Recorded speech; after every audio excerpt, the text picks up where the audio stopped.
नमस्ते दोस्तों। बाली में बालिनीज़ फैमिली के साथ रहते रहते बहुत सारे ऐसे एक्सपीरियंसेस होते हैं जो मुझे अपने इंडिया के बचपन के दिन याद दिलाते हैं, जब हम नानी के घर जाते थे। नाना बहुत सारे मैंगोज़ ले आते थे और बहुत सारी ऐसी छोटी छोटी चीज़ होती थी। मामू, मौसी, इन लोगों के साथ खेलना, है ना, चाय बनाना, साथ में चाय पीना। वो टुगेदरनेस की जो फीलिंग थी, बिलोंगिंग और कनेक्शन और लव, वो जो फीलिंग थी वो आज के युग में बड़ा मुश्किल है सस्टेन कर पाना। बिकॉज़ अब धीरे धीरे आदमी आइसोलेटेड हो गया है। इकोनॉमिक फाइनेंशियल फंक्शन तो बहुत बड़ा हो चुका है, लेकिन इमोशनल कनेक्शन वाला फंक्शन जो है वो कम हो गया है। सबकी इंटरनेट की ज़िंदगी में ही वो अपने कनेक्शन ढूंढते हैं, जो बहुत ही मामूली कनेक्शन होते हैं, और असल ज़िंदगी में वो परफॉर्म करते हैं अपने रोल्स रादर दैन प्रेजेंट से रहना। और बालिनीज़ सेरेमनीज़ जो होती हैं, एक्चुअली बालिनीज़ फैमिली की जो सेरेमनीज़ होती हैं, वो सिर्फ पूजा और प्रार्थना नहीं होती। हाँ जी, वहाँ प्रीस्ट होते हैं, उनके रिचुअल्स हैं। यहाँ पर बहुत नॉन डुअल रिलीजन होता है। सेल्फ, अदर एंड एनवायरनमेंट, त्रिहत्या करना की फ़िलॉसफी होती है, जो शैविज़म से और बुद्धिज़्म के बहुत इन्फ्लुएंसेस हैं यहाँ पर। तो लोग एम्बॉडी करते हैं, लोग आइडल वर्शिप पे कम फोकस करते हैं। वो होता है यहाँ पर। जैसे सेरेमनी में मैं गया, वहाँ पर मुझे दिखा कि कैसे फैमिली पूरी सुबह से शाम तक या फिर पिछले एक हफ्ते से तैयार हो जाती है उस सेरेमनी के लिए। उस सेरेमनी में खाना बनता है, लोग साथ में खाते हैं, बहुत सारे फ्रूट्स के प्लेट और बहुत सारे सजावट होती हैं, ग्रैटिट्यूड होता है, और लोग खुशी से वो बनाते भी हैं और खुशी से वो समय भी बिताते हैं जहाँ पर वो प्रेजेंट होते हैं एक दूसरे के लिए। और बच्चे इस इन्वायरमेंट में कितना सेफ़ फील करते हैं, जहाँ लोग परफॉर्म नहीं कर रहे अपने रोल, वो प्रेजेंट हैं। और आजकल के फैमिलीज़ में, आजकल के इन्वायरमेंट में आप देखोगे बहुत सारे माँ बाप, बहुत सारे फैमिली मेम्बर सिर्फ परफॉर्म करते हैं अपने रोल, है ना। आदर्श बेटा, आदर्श बाप, कोई प्रेजेंट नहीं रहता, कोई वहाँ होता नहीं है टोटली। और जब यहाँ पर लोग होने लगते हैं तो एक एनवायरनमेंट क्रिएट हो जाता है जो सेफ्टी का होता है, जहाँ पर ये जो मॉडर्न थेरेपी में नर्वस सिस्टम रेगुलेशन वगैरह की बातें चलती हैं, उनकी ज़रूरत ही नहीं पड़ती। ऑटोमेटिकली बच्चे रेगुलेटेड होते हैं, ऑप्टिमाइज्ड होते हैं। उनको पता होता है कि जो उनके साथ हुआ है, एक सेफ़ स्पेस क्रिएट हुई है, वो उनको आगे भी वो मेंटेन करनी है। और उसके लिए एक पर्टिकुलर डेकोरम है, बिहेवियर है, वो मेंटेन करना है। ऐसी कोई बड़ी बातें नहीं है। तो वो जैसे फॉरेन टूरिस्ट यहाँ आते हैं, वो आते हैं ट्रॉमा से, उनकी फैमिली डिस्ट्रक्चर डिसइंटीग्रेटेड पहले से ही होती है। तो वो यहाँ आते हैं तो स्टार्ट में तो वो स्टिमुलेशन देखते हैं, अरे स्टिमुलेशन, अरे कुछ नया हो रहा है, कुछ सेरेमनी है, कुछ पार्टी है, कुछ ये है। और जब वो स्टिमुलेशन के पार जाते हैं तब उन्हें ये समझ में आता है और दिखता है कि एक्चुअली ये जो इंटीग्रेटेड स्पिरिट है ना, ये सेरेमनीज़ का, लोगों का, इनके काइंडनेस का, ये जेन्युइनली एम्बॉडीड है। तो हमारी भी जो ईबू हैं, हमारी जो माताजी हैं यहाँ पर, हर सुबह अपनी फंक्शंस करती हैं। उनके बेटे, उनके हस्बैंड हर दिन अपना ऑफरिंग करते हैं, इसलिए नहीं कि उन्हें कुछ मिलेगा।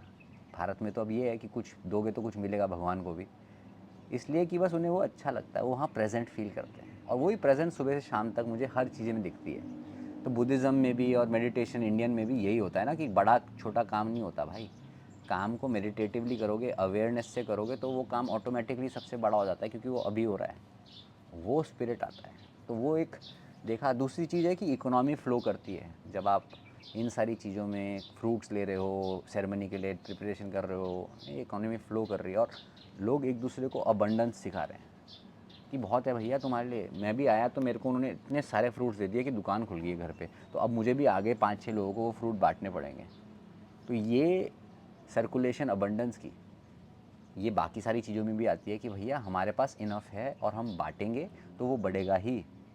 तो आदमी होर्ड नहीं करता, ऐसे संभालता नहीं है, मेरे पास कम है, मैं 500 साल जीऊँगा, मुझे और चाहिए नहीं।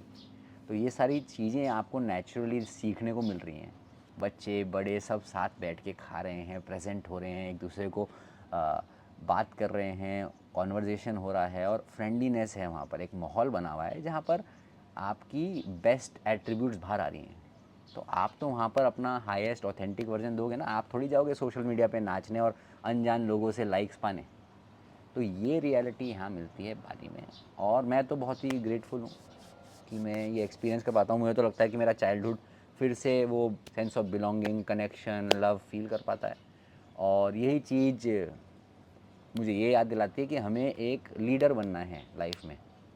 Leader of the right things. अगर हम लीडर बनेंगे, हमारे टाइम में भी अगर हमारे नाना जी एक अच्छे सॉलिड लीडर ना होते तो फैमिली डिसइंटीग्रेटेड रहती।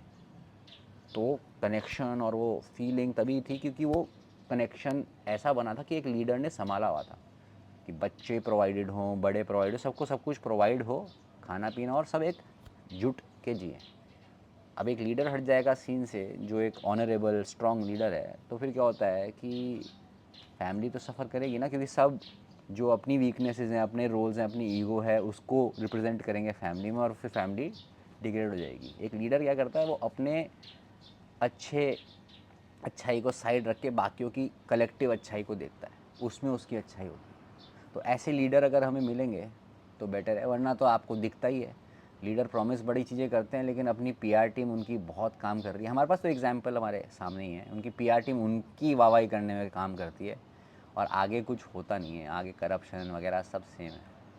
तो आदर्श लीडर, ये भूल जाओ कि शहर पॉलिटिक्स क्या चल रहा है, क्या चल रहा है। आप अपनी ज़िंदगी में एक आदर्श लीडर बनो जो अपने भले को साइड में रखता है दूसरे के भलों के लिए, क्योंकि उस भले में ही आपकी भलाई है। कलेक्टिव अच्छा रहेगा तो आप इंडिविजुअली फ्लरिश करोगे, और कलेक्टिव अच्छा नहीं रहेगा, आप इंडिविजुअली फ्लरिश भी कर लोगे तो आपकी ज़िंदगी में कोई रस नहीं रहेगा। आज के लिए इतना ही। मुझे कमेंट में बताना कि आपको भी बचपन की कौन सी वो मेमोरीज़ हैं जो फैमिली से कनेक्शन की होती हैं, जो अब आपको लगता है कि आप कनेक्ट नहीं कर पाते उन चीज़ों से। नमस्ते।